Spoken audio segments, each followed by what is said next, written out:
Live at Columbus Circle with more on how New Yorkers are reacting tonight to Biden's decision. Michelle. Hey there, Arthur. When it comes to politics these days, it can be extremely difficult to find a group of different people who agree on certain things.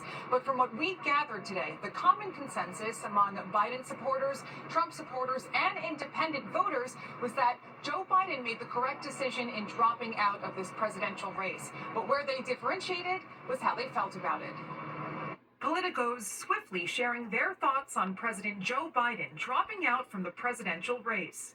But what about the voice of the average person casting their ballot in November? How do they feel? Oh, I'm so sad that he's stepping down, but it's the right thing for him at this point. I just think that he's had it physically and mentally, and that it would be cruel to keep him another 4 years. It's difficult for people, I think, to move on, and he's just had his whole career around politics. So I'm really happy for him, and I hope he enjoys the years after this with his family and friends. Some believe it's a decision that should have been made much earlier. Well, he should step down, and the question is, why has he stepped down until now? Who was running the country all these years? Another question that remains, who should take his place? Do you think Kamala is the better alternative at this point?